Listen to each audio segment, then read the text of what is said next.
Assalamualaikum warahmatullahi taala wabarakatuh.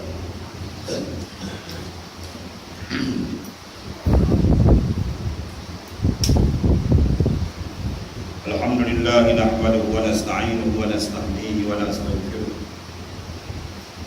Wa na'udzu billahi min shururi anfusina wa min sayyiati a'malina.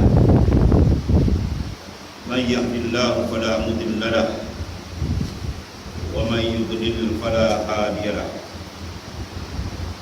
Asyhadu an la ilaha illallah wahdahu la syarika lahu wa asyhadu anna sayyidina Muhammadan abduhu wa rasuluh. Amma ba'd. Qala Allah Ta'ala fi kitabil aziz wa huwa asdaqul qail. Alam ya'ni lil ladzina amanu an takhsha'a qulubuhum li dzikrillah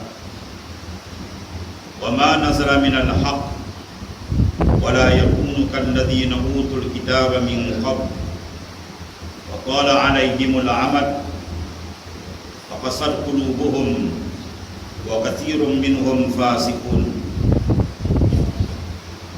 Yang dikasihi saudara pengurus majelis, Tuan Imam, ahli jawatan kuasa muslimin dan muslimat yang dirahmati Allah Subhanahu wa taala. Pertamanya kita memanjatkan kesyukuran terhadap Allah Subhanahu wa taala. Pada malam yang berbahagia ini kita telah didudukkan oleh Allah Subhanahu wa taala sebagaimana dinyatakan oleh Rasulullah sallallahu alaihi wasallam, ma jalasa qaumun yazkuruna Allah illa nadahum munadin minas sama maghfuran lakum.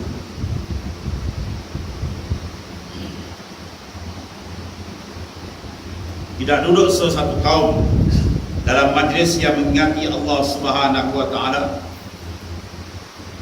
melainkan menyeru kepada mereka oleh penyeru daripada pihak Allah Subhanahu wa taala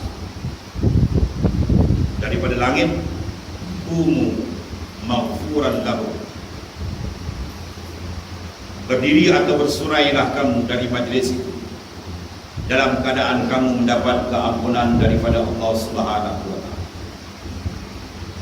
Memanjatkan kesyukuran terhadap Allah Subhanahu wa taala sebab izinkan kita menjadi golongan yang disebut oleh Rasulullah sallallahu alaihi wasallam. Dan disebut dalam hadis yang lain, ma kharaja rajulun min baitihi yatlubul ilma illa sahalallahu lahu tariqan ilal jannah. Tidak keluar seorang daripada rumahnya dengan matlamat dan tujuan untuk menimba ilmu Allah Subhanahu wa taala, melainkan Allah Subhanahu wa taala mempermudahkan baginya jalan menuju ke dalam syurga Allah taala. Bersyukur besar kita kepada Allah taala di mana dijadikan kita min ahlil ilm, kepada orang yang minat mencari dan memperkasakan ilmu Allah Subhanahu wa taala. Saudara muslimin dan muslimat yang diridai dan dikasihi oleh Allah Subhanahu wa taala. Pertanyaan daripada Allah Subhanahu wa taala pada mukaddimah ayat yang disebut, belumkah tibanya masa bagi orang-orang yang beriman untuk khusyuk hati mereka mengingati Allah Subhanahu wa taala dan tunduk kepada kebenaran yang telah diturunkan kepada mereka, dan janganlah mereka menjadi seperti orang-orang yang terdahulu yang telah diturunkan kitab kepada mereka, kemudian berlaku masa yang panjang antara mereka sedangkan mereka masih belum mahu insaf, lalu hati mereka menjadi keras dan kebanyakan di antara mereka adalah orang-orang yang fasik.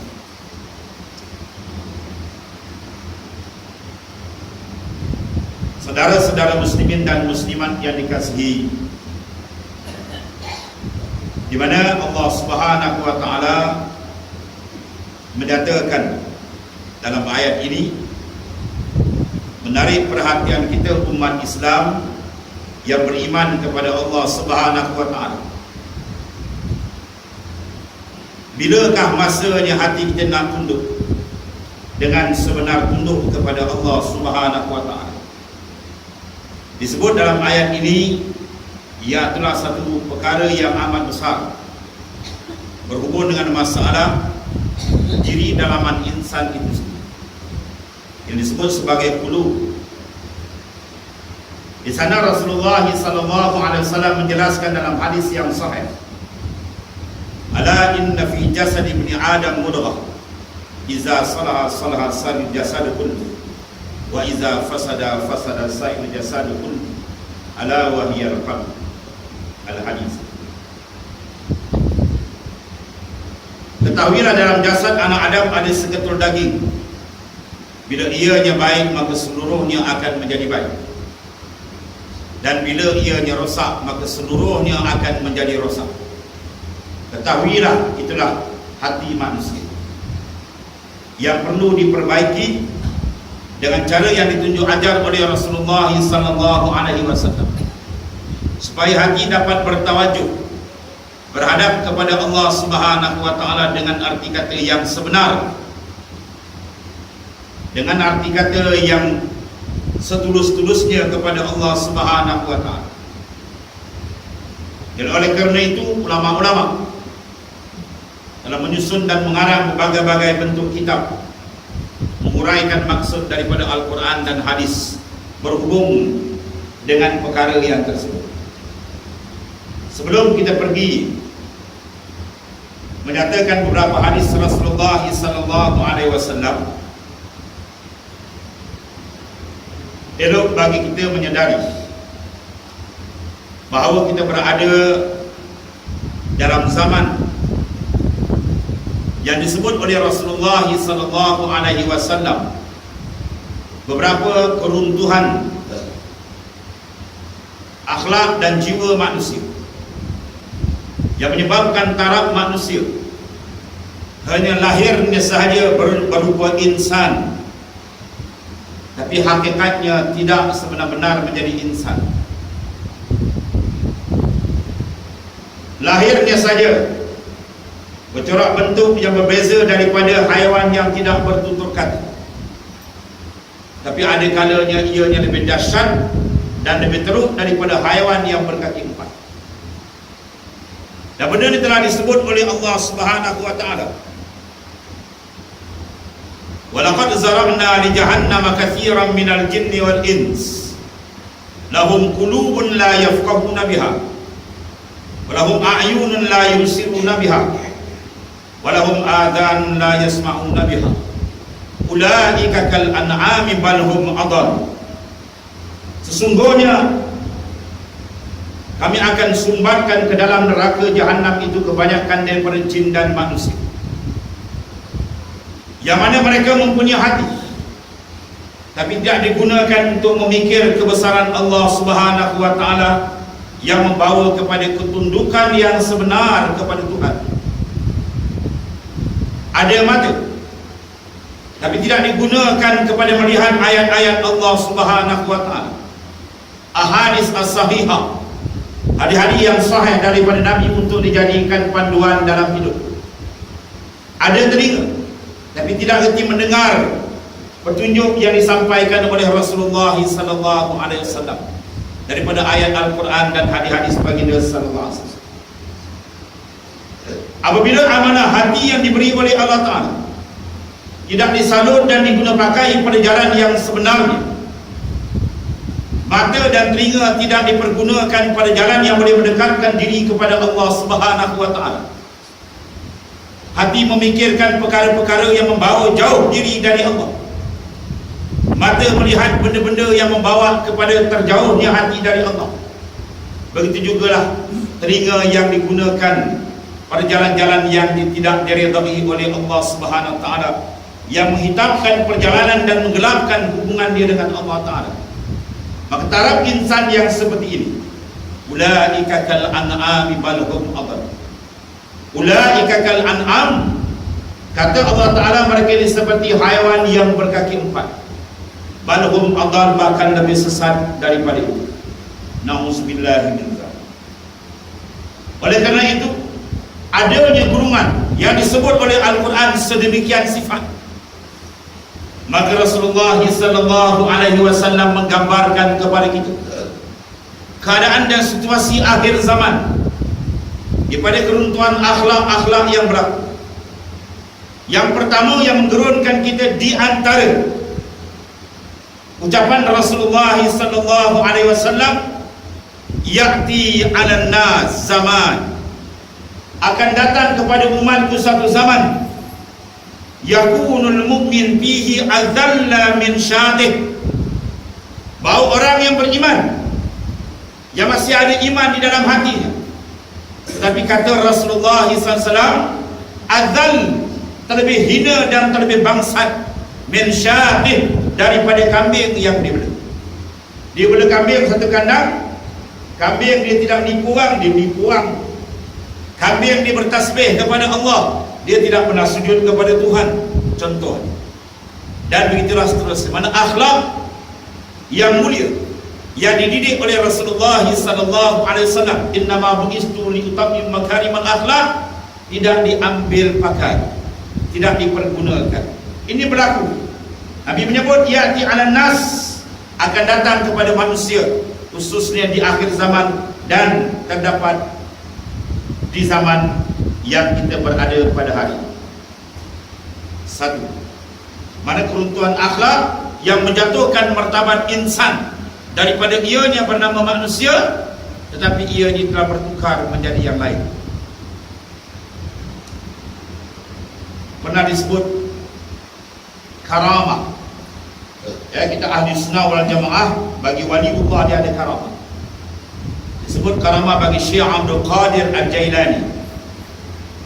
Pada satu ketika Syekh Abdul Qadir Al-Jailani, seorang laki-laki yang berkhidmat dengannya, meminta doa kepada Syekh Abdul Qadir Al-Jailani, setengah daripada ahli bait Nabi SAW. Ya Sayyidi Syekh, tolong doakan agar saya, minta doakan untuk saya. Maka Syekh Abdul Qadir Al-Jailani mendoakan kepada Allah Ta'ala, aku doakan kau menjadi manusia dan menjadi orang.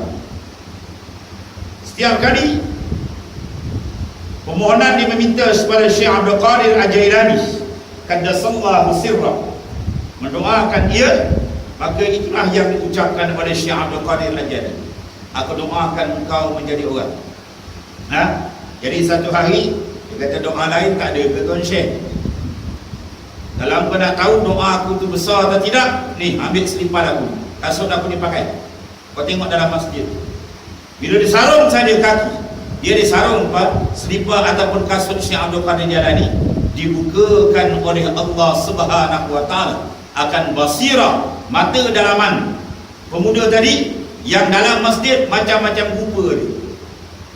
Macam-macam rupa, yang rupa himar ada, rupa biawak ada, macam-macam. Disebabkan oleh dalaman mereka tak sama dengan luaran. Luaran mereka nampak cantik, menghadap kiblat, baca Quran, zikir. Kalau kita belajar, mengajar, cantik kan? Mengajar, belajar semua zahir cantik, tapi kalau kena dalam kotor, ada afat, penyakit, maka semua itu di-reject oleh Allah SWT. Dan gambaran kekotoran ini ditunjukkan secara kasyaf yang dibukakan dengan izin daripada Allah SWT.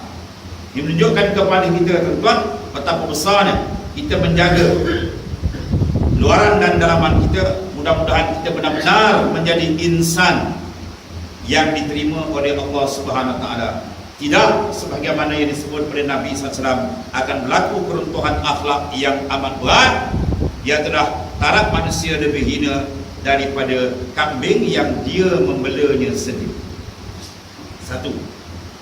Yang kedua disebut oleh Rasulullah SAW, satakunu fitan, al-qa'id fiha khairun minal qa'im, wal qa'im fiha khairun minal mashi, wal mashi fiha khairun minas sa'i.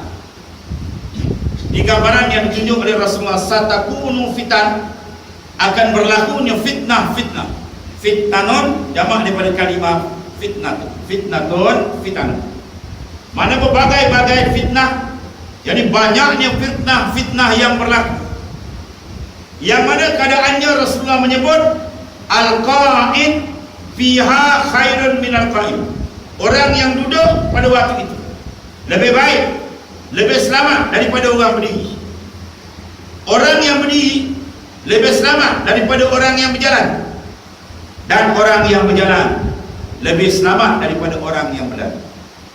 Maknanya pergerakan di akhir zaman ni, bila kita bergerak aja, di mana saja kita menjatuhkan penglihatan kita, ada saja benda yang haram kita lihat. Di mana saja kita tadah telinga kita untuk mendengar, maka akan ada kemungkaran yang kita dengar. Kemana saja kita langkah kaki kita, maka kita akan berjumpa dengan perkara mungkar dan maksiat. Betapa rosaknya akhir zaman yang disebut oleh Rasulullah SAW. Sebab itu baginda SAW, apabila disebutkan keadaan ini kepada para sahabat radhiyallahu anhum ajma'in, yang begitu kuat iman, yang begitu tebal kedudukan ma'rifatnya dengan Allah Ta'ala, yang diaku oleh Nabi sallallahu alaihi wasallam, ashabikan nujum bi ayyi muqtadaitum ihtadaitum. Sahabatku seperti bintang di langit, yang mana satu kamu ambil nasai kamu dapat petunjuk hidayat daripada Allah Ta'ala. Sahabat yang begitu kuat, Sayyidina Umar, Sayyidina Abu Bakar radhiyallahu anhu, yang pernah mendapat pujian ikhlas daripada Nabi sallallahu alaihi wasallam. Lau zina imanu Abi Bakrin bi imanil alamin la rajahat imanu Abi Bakr. Kalau ditimbang iman Sayyidina Abu Bakar dengan seluruh penduduk alam, nasai lebih hebat dan lebih berat iman Sayyidina Abu Bakar As-Siddiq radhiyallahu anhu. Sayyidina Abu Bakar sendiri dan sahabat memohon kepada Rasulullah sallallahu alaihi wasallam, ya Rasulullah sallallahu alaihi wasallam, doakanlah agar kami tidak bertemu dengan zaman yang engkau sifatkan. Bagi menjaga iman, para sahabat gerun mendengarkan sifat-sifat yang telah digambarkan oleh Rasulullah sallallahu alaihi wasallam. Takdir Allah Subhanahu wa taala, kita berada di zaman yang disebut oleh Nabi sallallahu alaihi wasallam. Runtuhnya akhlak manusia, runtuhnya akidah manusia, manusia membelakangkan agama Allah Subhanahu wa taala. Manusia menolak hukum hakam Allah Subhanahu wa taala dan sebagainya. Di zaman yang kita berada, kita nak baca dulu gambaran-gambaran yang disebut oleh Rasulullah SAW di akhir zaman yang sedang kita berada di dalam. Hadis yang ketiga, Rasulullah menyebut yakunu fi akhir zaman ubadun juhad wa qurra'un fasaq. Terdapat juga di akhir zaman, kata Rasulullah SAW, ubad, ahli-ahli ibadat, tapi dalam keadaan juhal, yang lampau jahil, beribadat tanpa ilmu, beribadat tidak kena sebagaimana yang dikehendaki oleh Allah Subhanahu wa taala. Ada yang membawa Islam dengan pahaman mereka sendiri. Islam cara Allah mereka bukan benar-benar berteraskan kepada Al-Quran dan Sunnah Rasulullah SAW. Yang mengambil Islam mengikut juzuk, sekadar semayang, puasa, zakat dan haji, menolak dalam perkara-perkara yang berkaitan dengan hukumah, masalah hukum hakam pentadbiran negara. Ada yang mengambil Islam sekadar maknanya yang mereka suka, atau mereka beramal tanpa ilmu. Kadang-kadang dalam bab semayang pun sudah maknanya bermasalah. Apa benda ni berlaku pada zaman Rasulullah SAW di awal Islam. Ketika sahabat sembahyang, maka dilihat oleh Nabi, bila dia selesai sembahyang, Nabi kata, kum fasalli fa innaka lam tusalli. Bangun sembahyang balik, kamu belum sembahyang lagi. Padahal dia dah sembahyang. Maknanya pembinaan ibadat tanpa ilmu, maka ia tidak diiktiraf oleh Rasulullah SAW. Sebab itu Syekh Ibn Ruslan dalam Zubat disebut fakullu man bi ghairi ilmin ya'mal a'maluhu mardudatun la tuqbal. Siapa yang beramal dengan tanpa ilmu, maka amalnya ditolak dan tidak diterima oleh Allah SWT. Itulah Islam yang tidak betul-betul berteraskan kepada Al-Quran dan Sunnah. Maka Islam dia itu ditolak oleh Allah SWT. Ini perkara yang amat besar melanda di akhir zaman. Dan disebut juga oleh Rasulullah SAW, sayakunu fi akhir zaman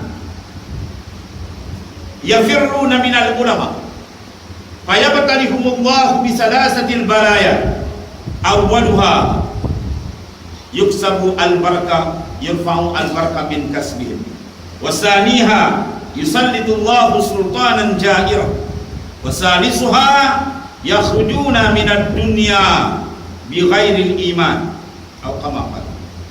Akan datang di akhir zaman, Rasulullah menyatakan bahawa si manusia lari daripada ulama. Mereka tidak mahu meletakkan ulama sebagai kepimpinan mereka. Akhirnya mereka dibala oleh Allah Subhanahu wa taala dengan 3 bala dalam hadis ini.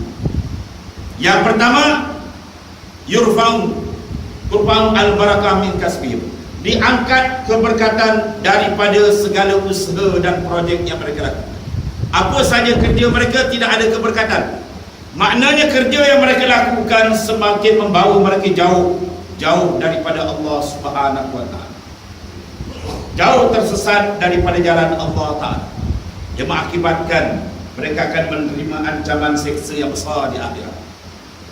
Yang keduanya, Tuhan taslit mengerasi mereka dengan pemimpin-pemimpin yang jahat, pemimpin-pemimpin yang tak kenal hukum Allah Subhanahu wa taala, pemimpin yang merasakan dunia ni dia punya, dengan menolak Al-Quran dan hadis-hadis Rasulullah SAW. Hukum-hukum Allah Ta'ala dilarang, diserang dengan secara terang-terang. Tidak dibenarkan dilaksanakan hukum syariat Allah Ta'ala dan sebagainya. Akhlak pemimpin itu teruk. Pemimpin tidak mengikut Al-Quran, Al-Quran bercanggah dengan pemimpin. Ini Tuhan taslim, Tuhan keraskan hasil daripada manusia tidak menjadikan ulama sebagai tempat rujukan dan pimpinan mereka. Jadi mereka bergerak dalam keadaan tidak tahu ada tujuan hidup mereka. Dan yang ketiganya paling besar, bahaya yang amat besar, yakhrujuna minad dunya bighairi iman. Mereka keluar daripada dunia tanpa iman. Tercabut. Dalam arti kata yang lain, berlakunya murtad yang begitu banyak. Di sana sini kita dengar murtad, sana dengar murtad dan sebagainya. Manusia meninggalkan agama Allah Subhanahu wa taala. Ini di antara perkara yang digambarkan oleh Rasulullah sallallahu alaihi wasallam berlaku di akhir zaman, dan kita berada di akhir zaman. Dan yang kelima, hadis berhubung dengan ini. Rasulullah SAW menyatakan, innallaha la yakbidul ilma intiza'an yantazimuhu minal ibad, walakin yakbidul ilma biqabdil ulama hatta iza lam yabqa alim ittakhazal nas ru'asa juhalan fasu'ilu fa'aftau bighairil ilmin fadallu wa adallu. Rawahu Syaikhan, Bukhari, Muslim. Sesungguhnya Allah Ta'ala tidak mencabut ilmu itu sebagai sentapan yang dicabut daripada hamba tadi sekaligus, tetapi Allah Ta'ala mencabut ilmu dengan mematikan para ulama. Ulama seorang demi seorang kembali ke hadirat Allah Subhanahu wa taala. Patah tumbuh hilang berganti. Perpatah ini tidak ataupun sukar nak digunakan pada ulama. Patah payah tumbuh dan payah diganti. Sebab ulama ni tuan-tuan, nak jadi ulama bukan senang. Sekadar lepas sebuah dua hadis dia sampai lagi.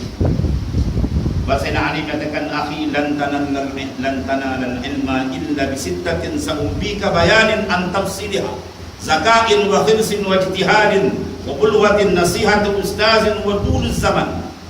Saudara, engkau tidak akan dapat mencapai ilmu melainkan dengan 6 syarat. Pertama, zakain, kena cerdik. Ini anak dah 3 kali pensel tak duduk, buat tau pondok, buat tau suruh tuan guru ajar, kepala dah beku. So mengapa terbalik? Ujung pangkal terbalik, pening kepala tu. Ya. Ini setengah-setengah masyarakat Melayu yang kurang adab. Dia agak biadab dengan Allah Ta'ala. Anak cegedik-cegedik semua pergi hantar kepada apa? Untuk menghambat dunia yang akan ditinggal. Untuk menyambung lidah para Nabi dan Rasul, disuruh ni yang tak bersihat akal. Ni ada, sini tak berlaku lah insyaAllah. Pada negeri tengah ni kita tengok Kelantan, Tengah Kedah ni banyak ulama ya, negeri-negeri lain ada berlaku yang mana mereka ni melebihkan hidup dunia daripada akhirat. Anak yang tak laku baru dia nak hantar ke agama. Dia suruh untuk repair kepala. Ya, ini dia panggil syarat yang pertama, mesti zakain dia kena cari. Wajtihad, zakain wa hirs, dan dia ada kesungguhan untuk belajar. Ya, bukan kejap-kejap balik kampung, kejap-kejap mengajar balik kampung, lama-lama dia jadi konduktor bas. Kejap balik, kejap balik. Orang dulu kalau kita tengok ada menawar Mekah berbelas tahun, sampai orang kampung naik Hindu, ingat dah mati baru balik. Ya, atau maknanya kena ada semangat. Mapan matan-matan semua ilmu dia apa, 12 ilmu tu matan habis dia hafal. Ya, kalau nahu ni matan alfiah, kalau mana fiqh ni matan zubat. Ya, dan itulah kitab-kitab yang lain semua ilmu-ilmu tu dia hafal. Ini kaedah ilmu cara hafalan orang dulu hebat. Ya, zakain wa hirsin wa ijtihadin, dan bersungguh nasihatul ustazim, dan ikut panduan guru yang mursyid yang memimpin dia. Ya, wa bulghatin ada maknanya belanja dia sekadar perlu. Dan yang saya nak sebutkan sini ialah watul zaman, panjang masa. Disebut dalam kitab mensyarahkan perkara ini, ulama menyebut sekurang-kurang orang nak jadi ulama ni, alim disebut sebagai ulama, paling kurang dia belajar 40 tahun. Mana nak cari sekarang? Baru dapat MBA berapa tahun? Baru 5-6 tahun. PhD barulah tahulah tak sampai 10 tahun. Orang dulu kalau tak mengaji 40 tahun, dia tak berani nak panggil sebagai diri dia mengaku ulama. Dia pun takut. Orang dipanggil, dia sendiri tak. Dia rasa.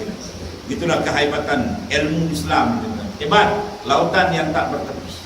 Nak ceritakan bahawasanya sukar nak digantikan ulama bukan senang.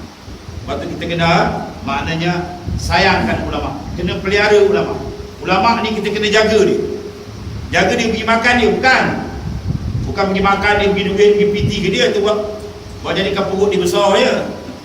Ulama ni kita kena jaga dia, mana kena ambil ilmu daripada dia. Ilmu tu nak diambil, letakkan anak-anak kita, hantar mengaji supaya dia menjadi penyambung lidah Rasulullah sallallahu alaihi wasallam.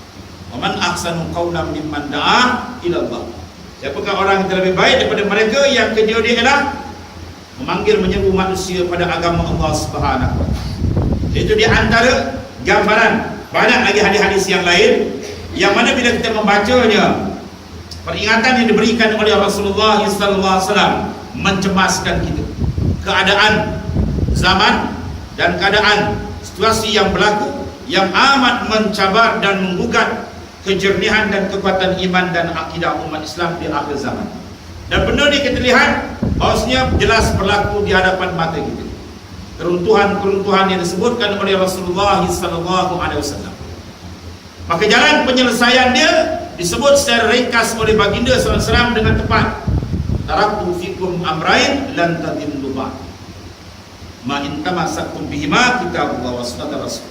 Aku tinggalkan pada kamu dua peninggalan, kamu tidak akan sesat selama-lamanya selagi kamu berpegang dengan dua perkara dan peninggalan yang tersebut, Al-Quran dan sunnah Rasulullah sallallahu alaihi wasallam. Jadi oleh kerana itu, pada malam yang berbahagia dan berkat ini, marilah sama-sama kita merenung beberapa buah hadis Rasulullah sallallahu alaihi wasallam sebagai panduan kepada kita dalam meneruskan saki-baki umur yang dipinjamkan oleh Allah Subhanahu wa taala agar kita diterima oleh Allah Subhanahu wa taala. Dalam keadaan kita balik mendapat radhiyallahu anhum wa radwan. Pertama hadis an Abi Hurairah radhiyallahu anhu qala sami'tu Rasulullah sallallahu alaihi wasallam yaqul inna awwalan nas yuqda yaumal qiyamah rajulun ustushhida fa utiya bihi fa'arrafahu ni'matahu fa'arafaha qala fama amilta fiha? Qal qataltu fika hatta tushhidtu. Qal kazabta walakin qatalta li an yuqala jari'un. Faqad qila summa umira bihi fasuhiba ala wajhi hatta ulqiya fin nar. Wa rajulun ta'allama al-ilma wa 'allamahu wa qara'a al-Qur'an fa utiya bihi fa 'arrafahu ni'amahu fa 'arrafaha. Qala fama 'amilta fiha? Qala ta'allamtu al-'ilma wa 'allamtuhu wa qara'tu fika al-Qur'an. Qala kazabta walakinnaka ta'allamta liyuqal 'alim wa qara'ta al-Qur'an liyuqal qari. Faqad qila summa umira bihi fasuhiba ala wajhi summa ulqiya fin nar. Wa rajulun was'allahu alaihi wa a'tahu min asnafil mal fa utiya bihi fa 'arrafahu ni'amah fa 'arrafaha. qala fama amilta fiha? qala ma taraktu min sabilin tuhibbu an yunfaqa fiha illa anfaqtu fiha lak. qala kazabta walakinnaka fa'alta liyuqal jawad. Faqad qila summa umira bihi wasbiba ala wajhihi hatta ulqiya fin nar. Rawahul Muslim. Hadis yang disebut oleh Rasulullah SAW mengikut riwayat yang sahih daripada Imam Muslim amat menggerunkan kita orang yang beriman kepada Allah Subhanahu wa taala. Diriwayatkan daripada Sayyidina Abi Hurairah, aku mendengar Rasulullah sallallahu alaihi wasallam bersabda, sesungguhnya orang yang pertama sekali diputuskan hukuman pada hari kiamat dan seorang laki-laki yang mati syahid. Laki-laki yang mati syahid diputuskan hukumannya. Kemudian dia dihadapkan kepada Allah Subhanahu wa taala.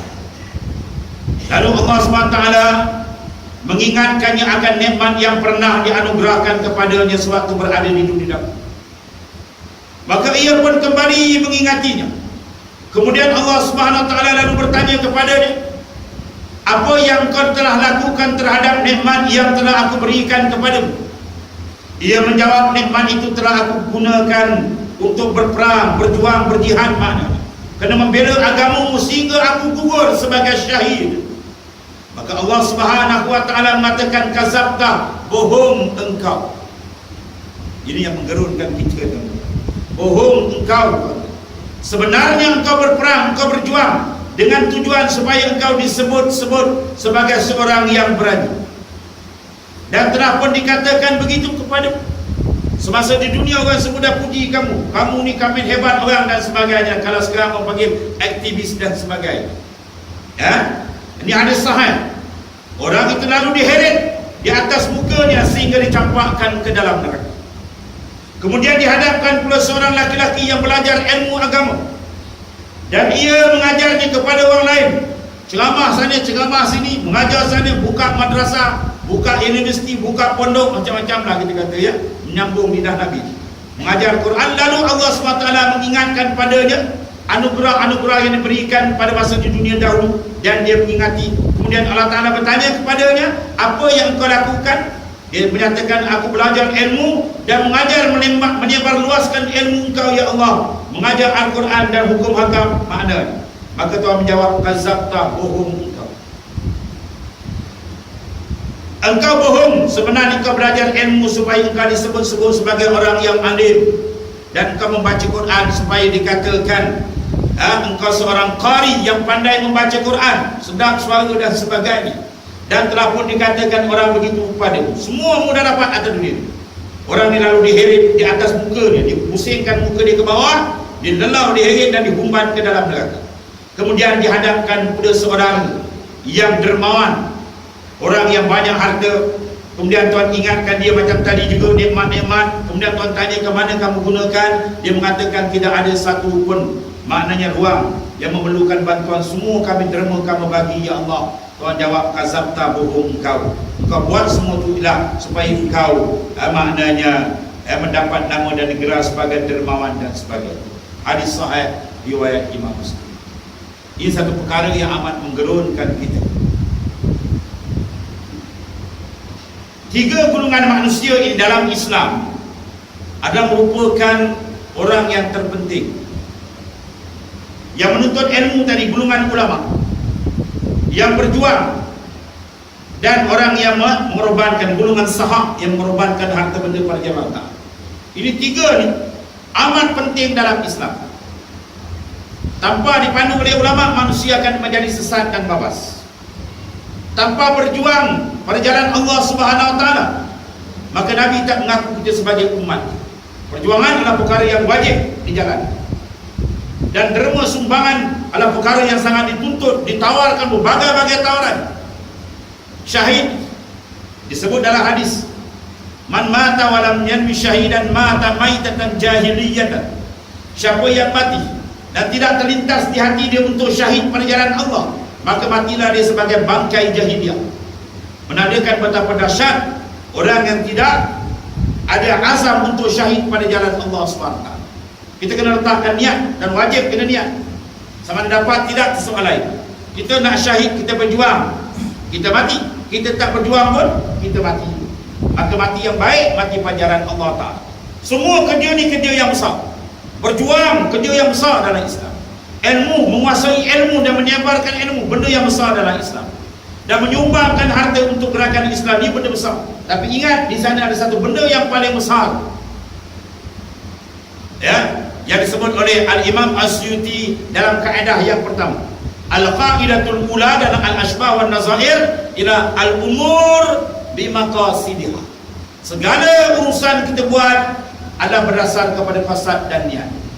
Bila qasad dan niat dia betul-betul mencari mardatillah, keridaan Allah Ta'ala, maka semua benda dari 3 golongan akan mencapai kedudukan yang terlalu tinggi di sisi Allah Ta'ala. Tapi bila niat dan qasad dia terpusing saja, semua tu habis, terhapus. Ini satu benda yang amat besar. Sebab benda dalam ni benda penting. Kalau kita kosak luar, kita semayang, kain kita koyak, boleh dulu. Kita tersilap kiblat ke dan sebagainya, orang boleh nasihat kita, awak boleh betul, kita boleh betulkan balik. Tapi bila dalam niat dan qasad rohani kita telah berpusing, kiblat dia daripada Allah Subhanahu Wa Taala, maka dia amat sukar kalau tidak betul-betul diberikan pemantauan. Sebab itulah Allah Ta'ala meletakkan pada aflaha man zakkaha wa qad khaba man, tetap akan dapat kejayaan mereka yang mana membersihkan dalaman mereka, qasad dan tujuan mereka dalam semua kerja yang dibuat ialah ikhlas kerana Allah SWT. Sebab ikhlas merupakan ruhul ibadah, ruh bagi ibadat. Bila ibadat tidak ada ikhlas, kata Tuan Guru Mursyidul Am, seolah-olah kita menanam padi untuk mengawal padi daripada dimakan oleh burung. Kita letakkan patung yang berukur orang, dipanggil orang-orang. 1 hari, 2 hari, mungkin seminggu lah, burung rasa takut. Tapi bila burung tengok hujan ribut tak bergerak pun, ini bukan orang ni mungkin. Akhirnya burung hinggap atas kepala dia. Maknanya bila ibadat tidak ikhlas kerana Allah Ta'ala, akhirnya akan terselah. Dan perjuangan kalau tak ikhlas, dia akan, Allah Ta'ala sendiri akan sisirkan dia. Dia akan terkeluar daripada jemaah, dia akan terkeluar daripada garisan atau landasan perjuangan Islam bila niat dia tidak betul-betul mencari keridaan Allah Ta'ala. Perjuangan adalah merupakan medan, satu hadiah kurnia dari Allah Ta'ala supaya kita menyumbang tenaga kita yang berilmu agama, menyumbang tenaga dia untuk sama-sama membangunkan Islam. Yang profesional ada pemikiran dia untuk islah apa, dia sama-sama tempat menyumbang, bukan sama-sama tempat nak angkat diri masing-masing. Kalau dia angkat dirinya sudah jadi rosak. Akhirnya Tuhan akan tendang dia keluar daripada mana jamaah Islam itu sendiri. Dia berlakukan di Malaysia, di mana-mana, dan berlaku di zaman Rasulullah SAW. Kita tengok betapa hebat dalam hadis bila seorang ditunjuk kepada Nabi, menunjuk pada Nabi, hazar syahid wa hazar syahid, orang ni syahid Rasulullah, orang ni syahid. Rasulullah kata, kalla, tidak, qad ra'aituhum finnar fi burdatin walaha aw aba. Aku telah diberikan oleh Allah tempat di dalam neraka sebab dia berjuang kali menangkan harta ghanimah, rampasan perang. Jadi ikhlas perjuangan itu telah terbatas. Ini perkara yang amat besar. Batu ulama meletakkan zarratun min amalil batin khairun min amthali jibali min amali jawari. Satu zarah di amalan dalam ni, harga dia lebih besar daripada segunung-gunung amalan luar yang tidak ada dalaman. Dalaman ni kosong. Dalaman ni tidak suci dan tidak bersih menghadap kepada Allah. Sebab kita ada 3 kiblat. Kiblat zahir ni kita sembahyang. Ya, fawalli wajhaka syatral masjidil haram. Hadapkan diri kita kepada syatra. Maknanya kita ada khilaf di kalangan ulama. Kalau Imam Syafi'i, syatra bermakna ainul Kaabah, mana diri Kaabah sendiri. Sama ada kita menghadap dengan cara yakin depan kita Kaabah, kita pergi ke Mekah dalam Masjidil Haram, ataupun kita secara ijtihad di sini dengan menggunakan komponen sampai semua ijtihad, maka sah. Adapun dalam mazhab Imam Malik, dia akan longgar sikit. Syatra bermakna jihad, mana pihak kita menghadap sana sikit air pun tak ada hal. Itu dalam mazhab Imam Malik. Maknanya kalau seorang semayang tiba-tiba dia pusing menghadap matahari naik, maka semayang dihukum adalah batal, selain daripada waktu darurah. Kalau waktu perang terlainlah. Ya, di waktu biasa, waktu ikhtiar tak ada apa-apa, tiba-tiba kita semayang kita pusing. Orang pun semua pakai muka mufarakah belakang, ya, mungkin dia imam pusing pada pening ke. Ya, jadi semayang dia tidak sah dan makmum wajib mufarakah. Ya, begitu juga lah ibadat. Ini ibadat. Atas sekian ibadat dipanggil maqamil ubudiyah. Ya, ubudiyah dia main dalam kita. Ya, bahawa kita ibadat semata-mata mencari keridaan Allah Ta'ala. Kiblat hati kita ialah Allah Ta'ala. Fa aina ma tuwallu fa thamma wajhullah. Ini kiblat roh dipanggil. Mana hati kita menghadap mencari keridaan Tuhan, maka itu kiblat yang paling tinggi. Bila hati sudah berkiblat lain daripada kiblat yang telah dikhaskan oleh Ta'ala menghadap untuk mencari redha Tuhan, maka amalan kita ditolak dan tidak diterima oleh Allah Ta'ala. Ini perkara besar. Perkara ini perkara yang amat besar. Kalau tidak diambil berat, tidak dibersihkan betul-betul, menyebabkan mungkin terjadi perkara-perkara yang tidak diingini terhadap itu. Mungkin kita akan tercecer, atau mungkin kita akan tersangkut tidak sampai pada matlamat, iaitu untuk menjadi hamba yang sebenar kepada Allah Subhanahu wa Ta'ala. Sebab matlamat hamba kita di dunia adalah izharul ubudiyah, menterjemahkan pengabdian diri hanya kepada Allah Subhanahu wa Ta'ala. Ini yang paling tinggi dalam kehidupan insan. Batu ulama menyatakan, ya, al-ikhlas ni dia punya roh dia ialah at-tabarri anil hauli wal quwwah. At-tabarri anil hauli wal quwwah, kita berlepas diri daripada memandang daripada kita, dengan bahawa kita letakkan makna la haula wala quwata illa billah. Tidak ada daya upaya untuk menolak maksiat, mungkar, mudarat, dan tidak ada kekuatan untuk mengerjakan amal saleh dan begitu begini, melainkan semua ada bantuan daripada Allah SWT. Ini benda bila kita betul-betul duduk, insya-Allah kita pandang semua dari Allah, insya-Allah hati kita akan bersih. Tapi bila kita pandang daripada diri kita, kita rasa kita hebat, kita rasa kita alim, kita rasa kita abid, kita rasa kita yang dikatakan dalam istilah dipanggil ananiyah, keadaan keakuan, aku, maka dia nampak dia tak nampak Tuhan, maka dia akan terhijab dan terdinding jauh daripada Allah SWT.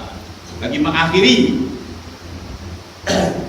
tazkirah ringkas kita pada malam ini, maka saya ingin mengingatkan satu pesanan daripada Syekh Ibn Athaillah As-Sakandari, qaddasallahu sirrah, yang disebut dalam hikam, madzal ladzi wajada man faqada wa man ladzi faqada man wajada, laqad khaba man radiya dunaka badala. Madzal ladzi wajada man faqada, apakah kehasilan hidup seseorang sepanjang ini di dunia, tiba-tiba dia faqada, ay faqada syuhudak, dia luput memasukkan diri dalam kategori makam musyahadah. Wa man ladzi faqada man wajada, dan apakah keluputan orang yang dapat ini benda, dia duduk dalam makamil musyahadah, kemudian digulung laqad khaba man radiya dunaka badalan, rugi serugi-rugilah orang yang menukar Allah Ta'ala dengan makhluk. Dia tukar Allah dengan makhluk, dia berhadap hati dia pada makhluk, tidak kepada Allah Ta'ala. Dia takut kepada makhluk, dia tidak takut kepada Allah. Dia cinta pada makhluk, dia tak cinta kepada Allah Ta'ala. Khaba, rugi serugi-rugi. Makamil musyahadah itu dibahas dalam hadis yang sahih, ya. Itu perbahasan yang panjang lah tuan-tuan. Sebab dalam ketika Nabi SAW berjumpa dengan Jibril AS, Jibril bertanya kepada Nabi, "Ya Muhammad, akhbirni anil ihsan." Ya Muhammad, ceritakan aku apa itu ihsan. Rasulullah menyatakan, al-ihsan an ta'budallaha ka'annaka tarah, fa in lam takun tarah fa innahu yarak. Kamu mengabdikan diri seolah-olah kamu melihat Allah Ta'ala. Ka'anna, bukan lihat tu seolah-olah. Kita buat kerja, bayangkan Tuhan ada depan. Tentu kerja kita akan bersungguh. Ya, satu. Ataupun kalau tak boleh, duduk bawah sikit. Fa innahu yarak. Kamu menyedari bahawasanya Allah Ta'ala sentiasa melihat pandang kamu. Kita semayang, kita berjalan, kita buat semua, kita rasa Tuhan pandang, bukan orang pandang. Tapi bila rasa zaum hati kita tak terasa yang Tuhan pandang, dia beralih kepada makhluk pandang, maka amal kita akan jadi cedera. Dia akan tumbuh penyakit, riak, ujub, sum'ah, ego, macam-macam akan timbul yang menyebabkan runtuhnya amalan yang kita buat. Oleh kerana itu ikhlas menjadi tapak. Sebab itu ulama menyatakan di antara makna ikhlas ialah istiwa'ud dhammi wal madhi minal amma. Sama je bagi kita. Orang puji kita pun kita tak rasa apa, orang maki hamun kita pun, kata kita pun kita tak rasa. La yakhafunahu lawmata laim. Dia tak takut celaan orang macam itu. Yang dia takut ialah celaan daripada Allah Subhanahu Wa Taala. Yang diharap ialah pujian dan aman keridaan dari Allah. Ini stand kita sebenar. Kalau ini berjaya kita letak, insya-Allah mudah-mudahan sedikit amal yang kita lakukan menjadi bersih dan Allah Taala akan menerimanya sebagai bekalan. Sebab kita mengharapkan dua pintu terbuka, iaitu babul amal wa babul qabul. Bab amalan, satu lagi bab penerimaan. Ada manusia yang ditutup tu. Bab amalan pun ditutup habis, Islam langsung dia tak nampak. Ada manusia Tuhan buka satu pintu. Pintu amalan dia nampak. Dia nampak Islam dia baik, dia buat kerja Islam. Tapi yang dalam dia kurang menjaga. Akhirnya benda tu cantik di luar, kotor di dalam. Maka bab amal dia boleh buat, tapi babul qabul, pintu penerimaan Tuhan tutup. Sebab dia masih kotor lagi. Sebab itulah kita kena menyucikan dulu benda sebagaimana disebut oleh Allah Ta'ala, ya wazalu zahiran ismi wa batinah. Hendaklah kamu bersih dan cucikan zahir dan batin. Maka kita ada unsur dua, unsur luaran dan unsur dalaman. Dan kedua-dua ini diajar oleh Rasulullah SAW. Mudah-mudahan kita menuju ke arah kebersihan dan syurga. Syarat masuk dia pun adalah dengan syarat bersih. Al-Islam nazif wa tanazzafu fa innahu la yadkhulul jannah illa nazif. Islam adalah agama yang bersih, maka tidak akan masuk ke dalamnya melainkan orang yang bersih. Bersih akidahnya, bersih amalan yang mengikut sunnah, dan bersih fasad tujuan ada di dunia semata-mata mencari keridaan daripada Allah. Dan itulah yang terbesar firman Allah Ta'ala, wa ridwanum minallahi akbar. Keridaan dari Tuhan itu yang paling besar. Aqulu qawli hadza wa astaghfirullahalazim li wa lakum. Assalamualaikum warahmatullahi wabarakatuh. Bismillahirrahmanirrahim. Assalamualaikum warahmatullahi wabarakatuh.